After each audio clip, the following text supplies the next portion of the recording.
Bonjour à toutes et à tous et bienvenue à ce nouveau Good Morning Market. Nous sommes le mardi 7 juin 2022. Alors comme d'habitude, nous allons faire un point sur la séance d'hier et nous allons par la suite nous attarder sur les matières premières énergétiques, notamment sur le gaz naturel, mais également sur le blé, car ce sont les deux matières premières qui ont attiré l'attention lors de la séance d'hier. Alors tout d'abord un point sur les indices boursiers européens qui se sont redressés. Le DAX est parvenu à gagner 1,34% et s'est maintenu au-dessus de la barre des 14 500 points. C'est toujours le cas, il est à l'heure actuelle à 14 547 points. À Wall Street, le sentiment était plutôt mitigé. Les indices ont effacé la plupart des hausses réalisées en début de séance. Ils sont actuellement aux alentours de la clôture de la veille. Celui qui a réussi à progresser le plus, c'est le Nasdaq qui a grappillé 0,39%. À noter que le géant de la tech Amazon a procédé hier à son premier fractionnement d'actions en 23 ans. Dans ce contexte, l'action Amazon a gagné plus de 3%.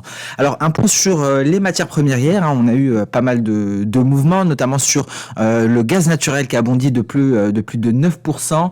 Et pour cause, les prévisions de température élevée, la révision à la hausse de la demande, la baisse de la production, l'augmentation des exportations de GNL, de gaz naturel liquéfié, et une demande énergétique record au Texas. Donc des facteurs fondamentaux qui viennent booster les cours du gaz naturel, peut-être à l'aube d'un nouveau rallye haussier. On va s'y intéresser d'un point de vue technique, on va essayer de voir en hebdomadaire, on va pouvoir faire un parallèle avec la situation de 2006-2007. Alors tout d'abord, on va détailler les facteurs fondamentaux. On a des températures élevées à venir, qui devrait donc pousser la consommation d'énergie dans l'état du Texas. Consommation d'énergie pour la climatisation, une consommation qui devrait atteindre un niveau record au Texas. De plus, à noter que la production de gaz naturel a légèrement diminué à 94,7 milliards de pieds de cubes contre 95,1 précédemment, et c'est également en baisse par rapport au record qui est de 96,1 milliards de pieds de cubes pour le mois de décembre 2021. On notera donc que dans le contexte que nous avons décrit, la demande devrait augmenter de 90 milliards de pieds de cubes à partir de la semaine prochaine, contre 87,1 précédemment. Et donc, malgré l'excédent de l'offre sur la demande, il faut tout de même se rappeler que c'est une situation assez normale. Nous sommes à l'aube de la période estivale et c'est une période normalement au cours de laquelle nous assistons à une reconstitution des stocks en amont de la saison hivernale. Pourquoi ? Parce que tout simplement, lors de la saison hivernale, la demande de gaz naturel est beaucoup plus élevée et donc cette période estivale est censée être dédiée à la reconstitution des stocks, mais dans un tel contexte de hausse de la demande, dans un tel contexte fondamental, on pourrait assister à un rallye précoce. On s'attendait à ce rallye du gaz naturel. Nous avions évoqué éventuellement la fin du mois de septembre, mais ce rallye pourrait débuter plus tôt que prévu face à ces facteurs fondamentaux qui animent à l'heure actuelle les cours du gaz naturel. On notera également que les États-Unis exportent près de 12,8 milliards de pieds de cubes de GNL et ils ont une capacité de production de 13,6 milliards de pieds de cubes. Donc concrètement, la quasi-totalité du GNL produite aux États-Unis est exportée. Et donc dans ce contexte-là, difficile de répondre à la demande domestique, une demande domestique qui devrait augmenter considérablement comme nous l'avons vu. Alors toujours sur le volet des matières premières énergétiques, un mot sur le pétrole. Goldman Sachs s'attend à ce que les cours du Brent atteignent en moyenne $135 le baril au second semestre 2022 dans un contexte de pénurie. Et je vous rappelle que pour le moment, nous attendons toujours une confirmation de la part du Royaume d'Arabie Saoudite quant à son intention d'augmenter la production. Les Émirats Arabes Unis devraient également suivre, ce qui devrait normalement apaiser les craintes sur le marché pétrolier. Mais il faudrait donc des confirmations officielles et peut-être que la visite de Joe Biden au Royaume permettra d'avoir cette confirmation, ce qui apaiserait les tensions sur le marché pétrolier. Pour l'heure, sans une hausse de la production de l'Arabie Saoudite et des Émirats Arabes Unis, on peut s'attendre à une poursuite de la hausse et bien entendu le scénario qu'évoque Goldman Sachs sera très certainement réalisé dans ce contexte-là. Un Brent à $135 le baril, un WTI à $130 le baril, c'est tout à fait en accord avec une situation fondamentale assez compliquée et des craintes de pénurie. Un mot sur les matières premières agricoles. Il y avait des espoirs précédemment d'un retour des exportations des céréales en provenance d'Ukraine afin d'éviter une crise alimentaire mondiale. Malheureusement, il semblerait que ces espoirs ne soient plus d'actualité. Ce qui a d'ailleurs propulsé les prix du blé à la hausse avec un gap d'environ 3%. Effectivement, il y a des craintes que ces stocks ne puissent être expédiés. Ce sont des stocks de blé et de maïs. Et donc, Zelensky a indiqué qu'environ 22 à 25 millions de tonnes de céréales sont actuellement bloquées en Ukraine et c'est donc dû à l'impossibilité d'accéder au port. Selon Zelensky, 75 millions de tonnes de céréales pourraient être exportées à partir de l'automne. Donc on peut constater des tensions sur le compartiment des matières premières, notamment celles qui sont liées à la Russie, celles que nous avons abordées, gaz naturel, pétrole, blé et maïs. Alors ceci étant dit, nous allons donc nous intéresser aux indices boursiers d'un point de vue technique. Nous allons commencer comme à notre habitude par le DAX. En données journalières, on fait face ici à une résistance, cette résistance que l'on avait observée précédemment. C'est la borne inférieure du biseau d'élargissement. Alors il y avait eu un premier test. Ce test avait échoué. Alors visiblement, les vendeurs pourraient reprendre le contrôle sur ce niveau-là. Ce niveau semble freiner la hausse malgré un signal d'achat, un signal Ishimoku ici suite à la sortie du nuage par le haut. On a également une lagging span qui s'est désengagée. Ce signal a été validé, mais cette résistance a mis un terme aux hausses du DAX et les vendeurs pourraient reprendre le contrôle. Ce que l'on peut constater ici, nous avons un trou d'air. Donc la première cible serait le seuil psychologique des 14 000 points, dernier rempart avant ce retracement de Fibonacci à 38,2%. Ce sont les 13 900 points. Ce scénario est le scénario à privilégier à l'heure actuelle. Il serait invalidé si et seulement si le DAX parvenait à casser cette borne inférieure du biseau d'élargissement. Cela donc permettrait au rebond de se poursuivre en direction éventuellement du seuil psychologique des 15 000 points. Alors en données H4, ça contraste quelque peu avec la situation technique en données journalières et c'est le cas également pour les indices américains. On va le voir ensemble. Donc voilà les données H4. Ici, on pourrait s'attendre éventuellement à une reprise haussière parce que nous avons un support assez conséquent. C'est ce nuage, un nuage qui est plutôt épais. Donc en cas de cassure de la Kijun, ce sera donc le support de dernier ressort et on pourrait envisager une reprise haussière. Mais les données journalières semblent plaider en faveur d'une baisse si on ne parvient pas à se hisser au-dessus de ce niveau. Donc j'ai un biais baissier. Les données journalières le confirment. Même si en H4, il semblerait que les nuages H4, les nuages au pluriel, parce que vous verrez que cette configuration est également, la configuration du DAX en H4 est quasi similaire à celle des indices américains, et donc on peut s'attendre à un certain support à ce niveau-là, ce qui pourrait annuler les perspectives qu'on vient d'énoncer suite à l'analyse du graphique en données journalières. Concernant le Nasdaq, on est sur la Kijun. Une cassure de la Kijun permettrait d'aller chercher les 12 230 points. On a cette grosse résistance, ce nuage qui nous fait dire qu'effectivement, si on ne parvient pas à se hisser lors des séances à venir, on pourrait assister à des baisses plus profondes. Vous voyez ici, cette configuration ressemble beaucoup à celle du Bitcoin. On en a parlé de cette corrélation positive et donc la configuration technique est quasi similaire. Ce sont ces nuages journaliers qui nous font dire qu'effectivement une reprise haussière reste peu probable. Et pour envisager une reprise haussière sur le Nasdaq, il faudra franchir donc le nuage et se hisser au-dessus de ce niveau, les 13 380 points, et cela nous permettrait de sortir de ce territoire de bear market. Donc cela pour vous faire prendre conscience que c'est un niveau très important. Vous voyez, à partir de ce niveau, nous sommes en bear market, c'est-à-dire que les cours du Nasdaq ont perdu plus de 20% depuis leur récent sommet. Et donc se hisser au-dessus de ce niveau franchir le nuage, en sortir par le haut, nous sortirait de ce bear market. Et là, effectivement, la voie serait ouverte pour des hausses, beaucoup plus conséquentes. Donc, effectivement, un scénario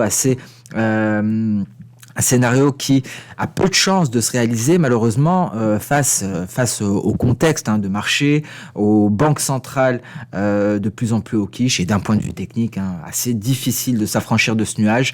Pour cela, la lagging span devra également franchir les différents obstacles. Et c'est la même chose que pour le DAX. D'un point de vue H4, on retrouve un support, c'est le nuage H4, qui pourrait nous faire espérer un rebond imminent, mais malheureusement, les données journalières plaident en faveur d'une baisse. Et ici, on voit que la lagging span tente de se redresser et va à peine s'attaquer à ces obstacles. Et c'est peut-être à ce moment-là qu'on pourrait assister à une prise de contrôle de la part des vendeurs. Concernant le S&P 500, la configuration est similaire. On est simplement un peu plus éloigné de la Kijun. Mais comme vous pouvez le voir, que ce soit en données journalières ou en données H4, c'est la même chose. En H4, on retrouve un support. C'est ce nuage Ishimoku, même si les données journalières viennent plaider en faveur d'une baisse au cours de cette séance ou éventuellement d'ici la fin de la semaine. Et je vous rappelle que vendredi, ce sera vraiment la séance clé de cette semaine, parce qu'on prendra connaissance de l'IPC aux États-Unis, donc de l'inflation. C'est peut-être à ce moment-là qu'on pourrait avoir un réel mouvement d'un côté ou de l'autre, car pour le moment, comme vous l'avez vu, on a d'un côté, donc en H4, des supports qui tiennent les cours, et de l'autre côté, en journalier, nous avons des résistances majeures qui pourraient mettre un terme au rebond des indices boursiers. Et c'est la même chose pour le Dow Jones. Un Dow Jones ici en journalier au-dessus de sa Kijun, avec un nuage comme résistance. Donc c'est l'inverse. En données H4, le nuage est un support et pourrait éventuellement favoriser un rebond. Mais nous avons toujours cette lagging span qui va devoir s'attaquer et s'affranchir de ces obstacles-là. C'est cette barrière de chandelier japonais. Alors un mot sur les crypto-monnaies. Alors nos craintes sont en train de se matérialiser, malheureusement. On avait du mal à y croire, à croire à cette reprise haussière face notamment à l'épaisseur de ce nuage journalier. Un nuage qui est ici renforcé par la moyenne mobile à 50 périodes. Donc vous l'aurez compris, il faudrait un réel catalyseur haussier pour permettre au Bitcoin, plus largement aux crypto-monnaies, de retrouver des couleurs. Donc ici, le scénario le plus probable, peut-être un nouveau range avec pour borne supérieure les $30,000. Une borne supérieure qui va être très prochainement renforcée par ce nuage Ishimoku. Le tout sera de ne pas avoir de capitalisation de la part des investisseurs lors de ce mois de juin, parce que effectivement c'est un scénario qui est extrêmement probable. On pourrait aller marquer un nouveau creux légèrement au-dessus des $20,000. Ce serait peut-être la dernière capitulation avant une réelle reprise, mais on pourrait également avoir un scénario de range ici en dessous du nuage, avec une borne supérieure à $30,000 et une borne inférieure légèrement au-dessus des $23,000, plutôt les $24,000. Donc à suivre. En tout cas, nos craintes de la semaine dernière se confirment. La hausse ne s'est pas poursuivie, le Bitcoin n'est pas parvenu à se hisser au-dessus des $32,200 et le nuage vient ici exercer une certaine pression baissière sur les cours, ce qui vient renforcer la probabilité d'un range légèrement plus bas avec pour borne supérieure les $30,000. D'un point de vue H1, donc ici devant vous le Bitcoin en données 1 heure avec Ishimoku en 1 heure, mais également le nuage en H4. Alors comme vous pouvez le constater, nous avons les cours du Bitcoin sont sortis par le haut du nuage, mais ne sont pas parvenus du nuage H4, mais ne sont pas parvenus à se maintenir à ce niveau-là, et on repasse en dessous des deux nuages. Et donc à l'heure actuelle, les perspectives sont nettement baissières. L'Ether a eu le même comportement, comme vous pouvez le voir. C'est à partir du moment où on a franchi le nuage H4, les vendeurs ont repris le contrôle et on est de retour aux environs du support du 28 mai. Donc perspective baissière pour les crypto-monnaies, peut-être un nouveau range. En tout cas, la hausse ne sera pas pour cette semaine, surtout avec une semaine qui va se conclure par les chiffres de l'inflation aux États-Unis. Alors on passe à présent sur le compartiment des matières premières avec un gold qui tente de retrouver des couleurs aux alentours des 1845 $ l'once. Alors attention, si les vendeurs reprennent le contrôle, si le gold ne parvient pas à franchir la Kijun, on pourrait donc aller tester à nouveau les 1830 dollars l'once. Alors bien entendu, tout dépendra du 10 ans américain, tout dépendra du billet vert. D'un point de vue technique, d'un point de vue Ishimoku, on notera seulement une lagging span qui tente de se redresser, mais qui va devoir s'attaquer encore une fois à des obstacles avant donc de permettre au cours éventuellement d'aller chercher le nuage. Donc je maintiens mon biais baissier sur le gold, étant donné de toute façon que j'ai un biais haussier sur le billet vert, et on va en parler. On va parler du dollar américain et de l'euro dollar un peu plus tard. Mais d'abord, on passe sur l'énergie avec le pétrole WTI, 119 dollars le baril, aux portes des 120 dollars. Vous l'aurez compris, c'est la hausse qui devrait dominer tant que l'on n'a pas d'action concrète de certains pays producteurs, comme par exemple l'Arabie Saoudite ou les Émirats Arabes Unis. Joe Biden devrait se rendre en Arabie Saoudite afin donc de discuter du marché pétrolier avec Mohammed Ben Salman. C'est peut-être à ce moment-là qu'on aura une confirmation afin d'apaiser les craintes, et on peut envisager un retour aux alentours des 110 dollars le baril à ce moment-là. Mais pour l'heure, c'est la hausse qui devrait dominer, avec pour prochaine cible les 121 dollars 50. Si ce niveau venait à être franchi, on pourrait aller chercher le pétrole WTI, pourrait revenir sur le sommet du 9 mars 2022 aux portes des 130 dollars le baril. Alors, on va creuser un petit peu sur le gaz naturel. On a parlé des fondamentaux qui animent les cours du gaz naturel. On va faire exactement le même travail que l'on avait fait pour le blé sur un graphique de long terme. Donc devant vous, vous avez le graphique en données H4. Et ce que l'on va voir en données hebdomadaires, c'est que c'est assez intéressant. On a une configuration qui semble se mettre en place, une configuration qui vient nous rappeler ce que l'on a connu lors des années 2006-2007. Et si les cours du gaz naturel venaient à répliquer cette configuration-là, on pourrait aller se hisser au-dessus du seuil psychologique des 10. On pourrait même aller chercher les 13,480. Alors je m'explique. Vous voyez ici, nous avons un mouvement similaire qui s'est mis en place à la sortie de ce mouvement. On a pu constater un rallye qui nous a mené vers des sommets qui se trouvaient aux alentours du retracement externe de Fibonacci à 350%. Alors ici, si on venait à répliquer le mouvement, cela nous permettrait d'aller chercher les 11,500, mais si on venait à raisonner en termes de retracement externe de Fibonacci, la hausse pourrait s'étendre jusqu'au 13,480, soit le retracement externe à 350%. Et les fondamentaux semblent confirmer la poursuite du rallye haussier sur le gaz naturel, un rallye haussier que l'on attendait à partir de la fin du mois de septembre, qui pourrait s'imposer de manière précoce cet été, l'été normalement qui devrait être dédié à la reconstitution des stocks. Et malheureusement, visiblement aux États-Unis, il faudra répondre à une demande grandissante face à des températures extrêmement élevées au Texas, et donc à une demande d'énergie pour la climatisation à des niveaux records, en plus des exportations de GNL afin de voler au secours du vieux continent. Donc un rallye peut-être imminent, un rallye qui pourrait éventuellement s'étendre lors de la période hivernale et aboutir à des sommets, à des niveaux que nous n'avons jamais revisités depuis la fin de l'année 2007. Donc voilà pour le gaz naturel. Vous voyez, ce raisonnement est similaire. Ce raisonnement technique sur le long terme ressemble énormément à ce que l'on avait fait sur le blé. Je vous rappelle que on avait mis en place ce graphique, c'était en octobre 2020. On avait envisagé un tel rallye qui représente une hausse de plus de 100%. À l'époque, nous n'avions pas d'informations sur les facteurs fondamentaux qui pourraient enclencher ce rallye. Nous étions bien loin d'imaginer une invasion de l'Ukraine par la Russie, mais nous avions tout de même cette configuration technique sur le blé qui ressemblait étrangement à ce que nous avons connu en 2007-2008. Alors c'est la même chose pour le gaz naturel, sauf que cette fois-ci, on a un peu plus de visibilité, nous sommes conscients des fondamentaux qui pourraient mener le gaz naturel sur des sommets qui n'ont pas été atteints depuis 2007. Donc on va garder ce graphique du gaz naturel en données hebdomadaires, on va le garder de côté, et nous allons donc suivre l'évolution avec attention au cours des prochaines semaines, voire des prochains mois. Alors ceci étant dit, nous allons passer à présent sur le marché des changes pour une brève revue du billet vert et de l'euro-dollar. Donc un billet vert qui se ressaisit, un billet vert qui s'est rapproché de son nuage Ishimoku journalier. La prochaine résistance à franchir, c'est notre Kijun, afin donc de confirmer la hausse et pour aller chercher les précédents sommets qui ont été marqués le 12 mai.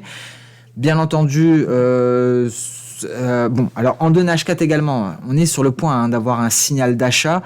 Donc ici, tout ce qui nous manque, c'est une validation du signal d'achat et donc une lagging span qui se désengage de notre nuage et éventuellement, on pourra assister à deux nouvelles hausses. Mais vous l'aurez compris, tout ce jour à vendredi, lors de la publication de l'IPC aux États-Unis. Et la reprise du billet vert vient peser bien entendu sur l'euro-dollar qui repasse sous les 1,07 et ici donc ne parvient même pas à s'attaquer à ce nuage. On est bien loin de retrouver des perspectives haussières, nous l'avons dit à maintes reprises. Pour cela, il faudrait une traversée du nuage et une cassure de l'oblique baissière qui a relié les différents sommets. Et donc si ce support venait à céder, c'est la prochaine cible pour l'euro-dollar, les 1,0570, on pourrait aller revisiter les récents creux aux alentours des 1,0370. Et sur ce, donc ce Good Morning Market touche à sa fin. Merci à toutes et à tous pour votre attention. Je vous souhaite une excellente journée, une excellente séance de trading et je vous donne rendez-vous à demain pour le prochain Good Morning Market. Au revoir.